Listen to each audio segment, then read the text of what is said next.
Hello, counsel. Sir, please state your full and true name for the record. Stephen Brandt Martin, And your date of birth. 7/13/75.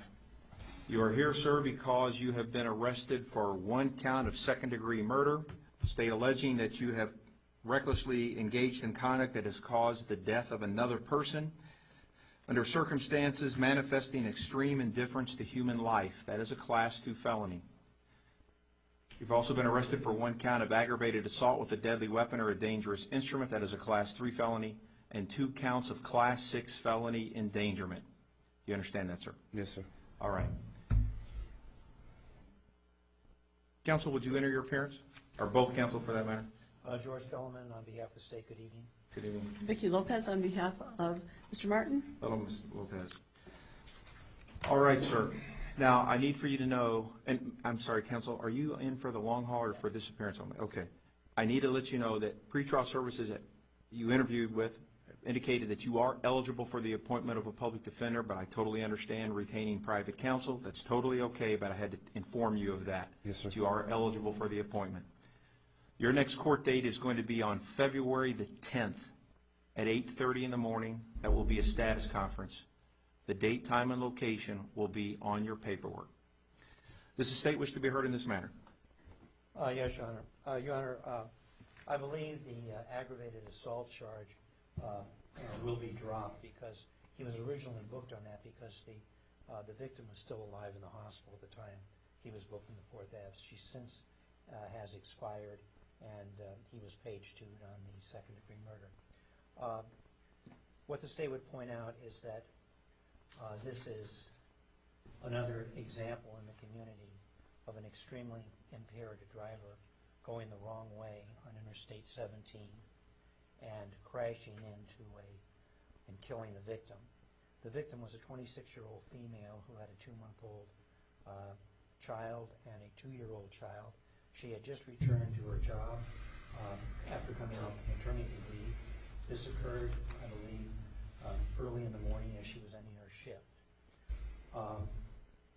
DPS received radio communication that there was a wrong-way driver driving northbound in the southbound lanes of Interstate 17. DPS officer Reed saw the vehicle, and he positioned his fully marked patrol car, put on his overhead lights, trying to gain the attention of the vehicle that was driving the wrong way, getting it to stop. The vehicle did not stop. It went around him and collided with 2 other vehicles. Those are the 2 counts of endangerment. The one vehicle was basically sideswiped. The female victim in this case, her vehicle was hit head-on. At the scene, this, according to the information in the Form 4, this defendant made, without questioning of any sort, he made the spontaneous statement, "I knew I was too drunk to drive." He again repeated that same statement at the hospital. "I knew I was too drunk to drive." And he alleged in the Form 4 that he had to rescue, he said, his girlfriend who was being raped. What the state would point out is that in this community, no one is Superman, no one is Batman, that if we believe that we know someone who's being the victim of a crime, you call the police and ask them to respond. It's not up to a person who himself admits, "I'm too drunk to drive, but I'm the one who needs to go to the rescue." So the hospital's blood alcohol level was 0.313, which is nearly 4 times the legal limit. In some circles, some criminals might consider that approaching lethal intoxication. Because we had comments in chambers, I believe Ms. Lopez will raise the point that, well, we don't know if that was a analysis done from blood serum. For purposes of initial appearance, even if there's a difference, it's not going to be 2 or 3 times the reading that one would obtain.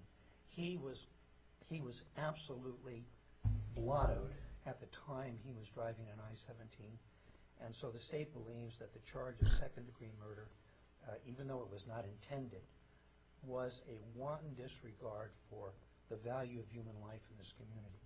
Therefore, the state would request that the court impose bond in no less than the amount of $700,000. The state does not object to that being secured appearance. Thank you. Ms. Lopez? Your Honor, first of all, I'm going to point out that Mr. Martin is 39 years old. He does not have any criminal record, felony record that is on the Form 4 in any way. He has indicated that he has no prior felony convictions. He owns his own business. He's resided in Arizona for 20 years. He has lived at the same residence for over 5 years. He has a son. He lives with his parents. And those are all factors that are considered in determining whether or not he will fail to appear for any future court appearances.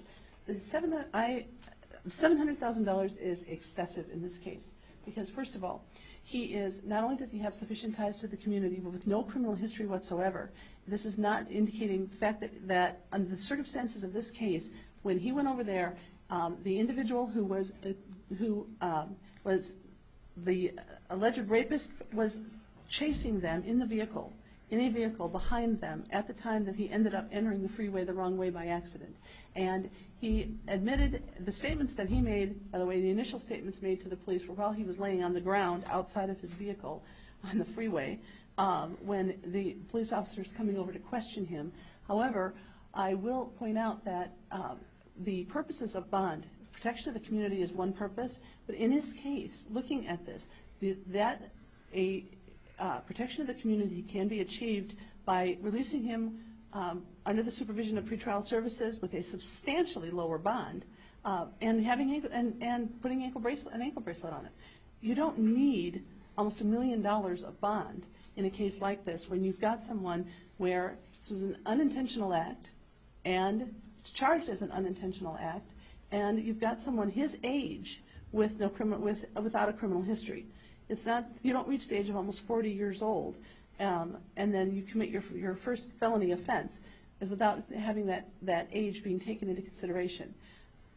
Your Honor, the Constitution requires that, and the rules of criminal procedure require that the least onerous conditions of release to secure his appearance at court, and understand that safety of the community is one of them. However, $700,000 does not need to be imposed as a bond to secure the safety of the community. And there's other ways to do it with the first offender of his age in circumstances surrounding this offense. I would ask that the bond be less than $20,000, that he then be allowed and be released if post-bond under the supervision of pretrial services agency. All right, thank you. First of all, I need the record to reflect that I did have the opportunity to have a brief conversation with both counsel in chambers prior to taking the bench. Secondly, I did have an even more brief conversation with Mr. Kellerman before I knew that Ms. Lopez had been retained and was going to appear this morning. In addition, I needed the record to reflect that I was a judge that had reviewed a search warrant application with respect to the blood draw last night, which I granted. I don't believe I have any additional information. I certainly don't recall any additional information that was otherwise not provided in the Form 4 or the PC narrative. Ms. Lopez, I know you've just been retained. I understand what time of day it is here as well, but from what my review of his criminal history, he does not have any felony convictions, but he does have 2 misdemeanor convictions, including a previous DUI from June of 2006. Which was a non-alcohol DUI, Your Honor. Okay, I do understand that. And it did also include a marijuana violation. He spent 10 days in jail and 1 year of probation. He was also driving on a suspended license. But he has no felony history, was what I was trying to say. I understand. Okay. And that is, by the way, none of that is on my Form 4 either. So it's part of the criminal history supplied by adult probation. All right. Yeah, that was not on the. Actually, I don't know if it was on the Form 4 or not. I didn't look there because I was just looking at the means or the documentation that is ordinarily provided to the court.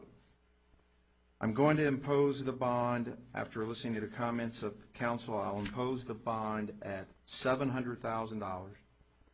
I note, of course, that Ms. Lopez believes that's excessive. That's a matter that can be addressed, Mr. Martin, at your next court date, on or before, at which time the next judicial officer can modify any or all of these conditions of your release.